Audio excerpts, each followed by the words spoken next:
Welcome to our channel. आज हम सब क्लास 10th के बायोलॉजी का जो 6 नंबर चैप्टर है जिसका नाम है जनन, इसका हम सब लघु उत्तरीय प्रश्न को कंप्लीट करेंगे। अति लघु तक कंप्लीट है और प्रत्येक वीडियो का लिंक डिस्क्रिप्शन में है, आप वहां से देख सकते हैं।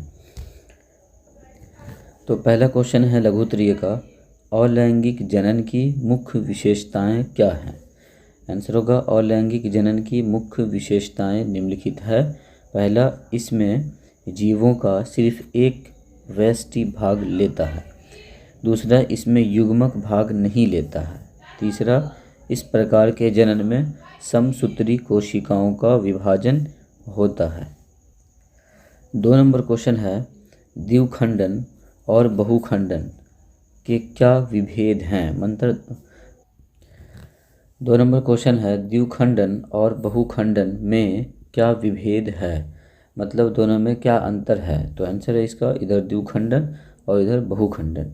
कह रहा है कि कोशिकाओं के चारों ओर शिष्ट भित्ति नहीं बनती है द्विखंडन में, और इसमें कह रहे हैं कि कोशिका के चारों ओर शिष्ट भित्ति बनती है। दूसरा अंतर, वैसा विभाजन जिसके द्वारा एक व्यष्टि खंडित होकर 2 का निर्माण करता है उसे द्विखंडन कहते हैं। और इसमें कह रहे हैं कि वैसे विभाजन जिसके द्वारा एक व्यष्टि खंडित होकर अनेक का निर्माण करता है उसे बहुखंडन कहते हैं। 3 नंबर क्वेश्चन है, कायिक प्रवर्धन को परिभाषित करें।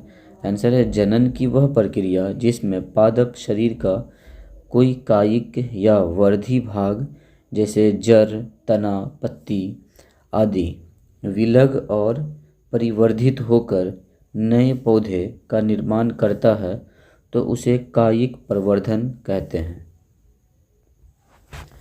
4 नंबर क्वेश्चन है, पुनर्जनन में क्या होता है। तो आंसर है कि जब कोई जीव का शरीर 2 हिस्सों में टूट जाए और वह स्वतंत्र रूप से जीवन यापन करने लगे तो उसे पुनर्जनन कहते हैं।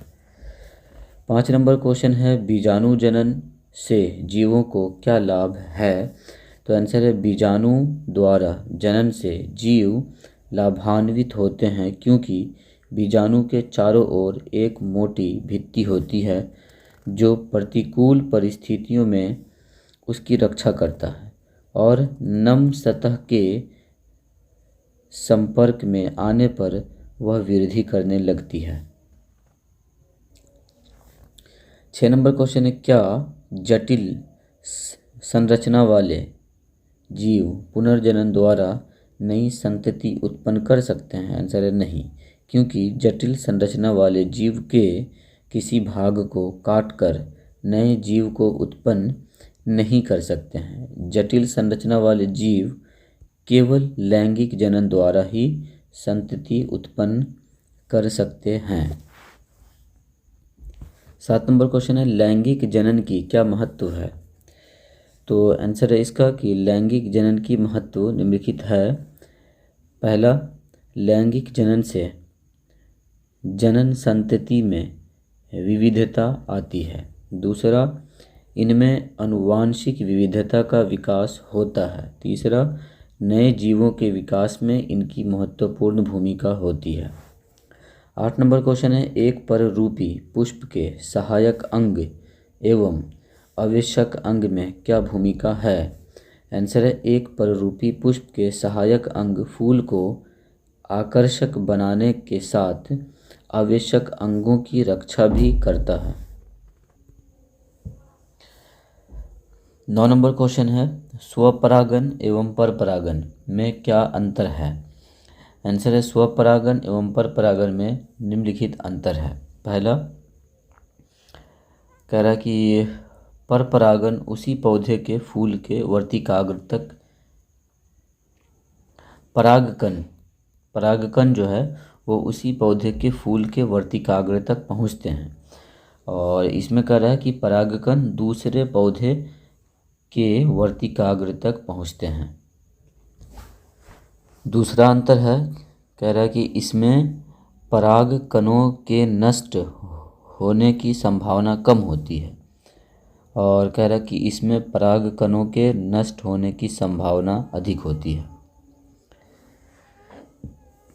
3 नंबर क्वेश्चन है, इसमें उत्पन्न जीव अधिक स्वस्थ नहीं होते हैं। और इधर है कि इसमें उत्पन्न जीव अधिक स्वस्थ होते हैं। 10 नंबर क्वेश्चन है, लैंगिक जनन की तुलना में अलैंगिक जनन से क्या लाभ होता है? तो आंसर है, लैंगिक जनन की तुलना में अलैंगिक जनन की मुख्य लाभ यह है कि यह जीवों में आनुवांशिक विभिन्नताएं उत्पन्न करता है, जिससे नई पीढ़ियां अधिक क्षमतावान होती है और जैव विकास में मदद मिलती है। 11 नंबर क्वेश्चन है, बीज पत्र का क्या लाभ है? तो आंसर है, बीज पत्र जिसमें खाद्य पदार्थ जमा रहता है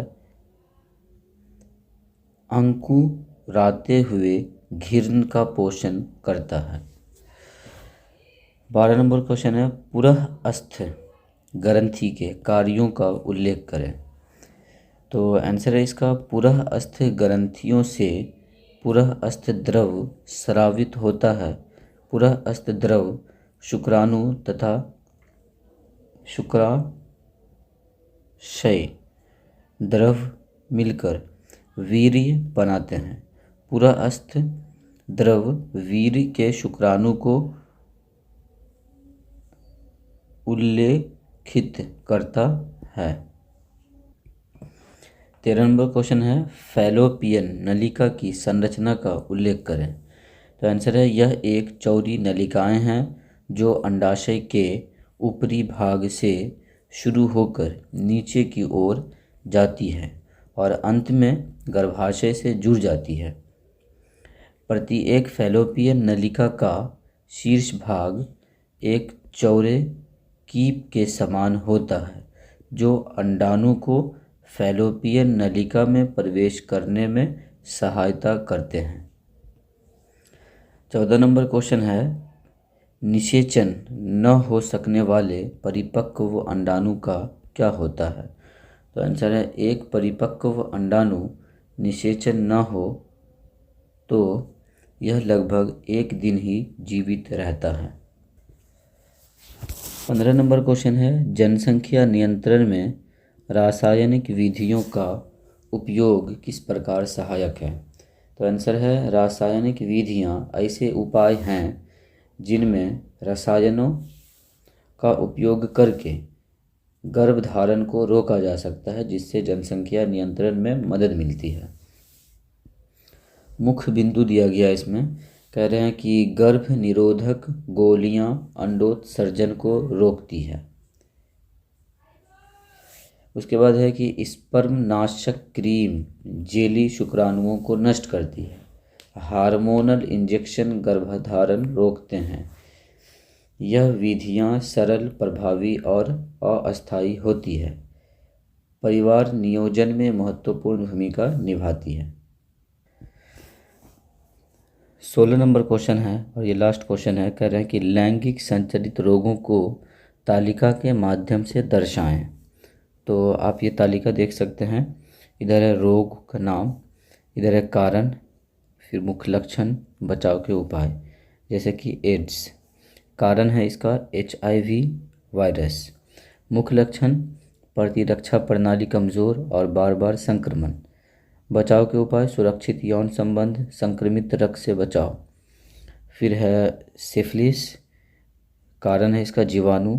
मुख्य लक्षण है घाव, त्वचा पर दाने। बचाव के उपाय, समय पर इलाज, सुरक्षित यौन संबंध। गोनोरिया, कारण जीवाणु।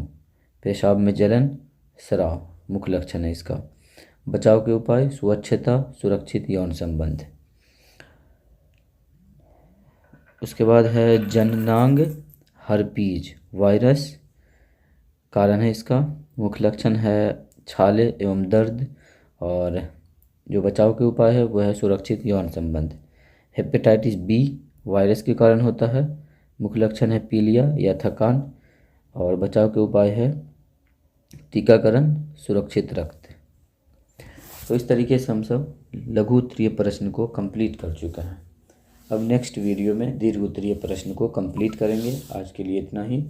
वीडियो को लाइक, शेयर और चैनल को भी सब्सक्राइब कर दें, ताकि इस तरीके की प्रत्येक वीडियो की नोटिफिकेशन आप तक पहुंचती रहे।